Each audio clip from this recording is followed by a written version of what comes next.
تھے. ان تحبط اعمالکم وانتم لا تشعرون. تمہاری پڑھی ہوئی نمازیں تمہارے منہ پہ پھینک دوں گا, تمہارے رکھے ہوئے روزے تمہارے منہ پہ پھینک دوں گا, تمہاری دی ہوئی زکات اور تمہارے کیے ہوئے حج تمہارے منہ پہ مار دوں گا اگر میرے نبی سے آگے بڑھنے کی کوشش کی اور اگر میرے نبی کی آواز پر اپنی آواز کو تم نے بلند کیا. اب پروٹوکول میرے نبی کا پروٹوکول سمجھ میں آ رہا ہے نا بھائی. یہی سے تو ذرا سا میں اپنے سننے والوں کو آگے لے جانا چاہ رہا ہوں.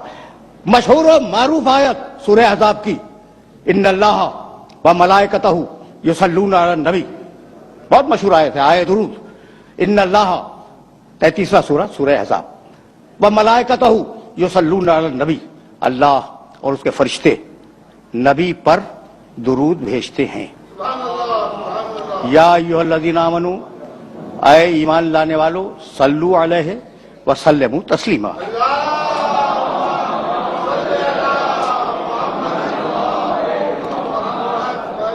اے ایمان لانے والو, تم بھی اس پہ درود بھیجو اور اس کے آگے اپنے سر تسلیم کو خم کر دو.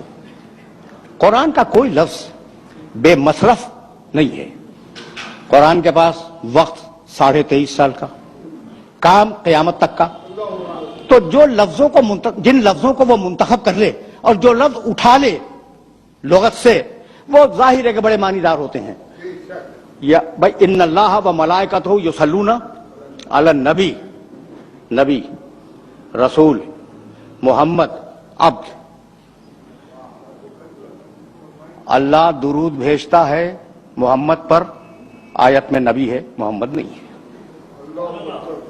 ٹھیک ہے نا. اچھا یہ معراج میں لے گیا تو کہنے لگا سبحان الذی اسری بعبدہ لیلا, میں اپنے عبد کو لے گیا معراج میں, اپنے عبد کو لے گیا معراج میں. تو محمد ولادت کے وقت نام رکھا گیا, معراج میں گئے اب کہلائے. ٹھیک ہے نا. اچھا پھر رسول بنے, جب اعلان بعثت کیا تو رسول بنے. تو درود بھائی توجہ رہے, محمد پہ نہیں, درود رسول پہ نہیں, درود عبد پہ نہیں, درود نبی پر. اب سوچنے والی بات ہے کہ یہ لفظ نبی کو منتخب کیوں کیا. درود بھیجتا ہے محمد پر نہیں, درود پھر اس دن سے ہوتی جس دن محمد دنیا میں پیدا ہوئے. اللہ اور اس کے فرشتے درود بھیجتے ہیں رسول پر, اس دن سے درود ہوتی جس دن سے اعلان رسالت کیا. ٹھیک. اچھا ابھی اگر کہہ دیتا کہ اللہ اور اس کے فرشتے عبد پر, عبد کے معنی بندہ, اب پر درود بھیجتے ہیں تو معراج کی رات سے درود شروع ہوتی. ٹھیک ہے یا نہیں. پھر ایک مرتبہ زحمت اور دینا چاہ رہا ہوں, محمد ولادت کے دن سے, رسول بعثت کے دن سے, عبد معراج کی رات سے رکھا. ان اللہ و ملائکتہ یصلون علی النبی. اب جب سے نبی ہے تب سے درود ہے. کب سے نبی ہے؟ کنت نبیا وآدم والماء والطین. کیا پروٹوکول ہے اس نبی کا. اب میرے پاس اردو میں کوئی لفظ نہیں تھا, اس لیے میں نے یہ انگریزی کا لفظ استعمال کیا. کیا پروٹوکول ہے. یعنی موسیٰ علیہ السلام نہیں آیا کہ جب ان کا نام لو درود بھیجو, نہیں ہے. عیسیٰ علیہ السلام کے لیے درود کا تذکرہ انجیل میں, چاروں انجیلوں میں, اس کے علاوہ بھی 4 انجیلوں کے علاوہ بھی انجیلیں پائی جاتی ہیں, کہیں نہیں ہے. یہ اکیلا پروٹوکول ہے میرے نبی کا.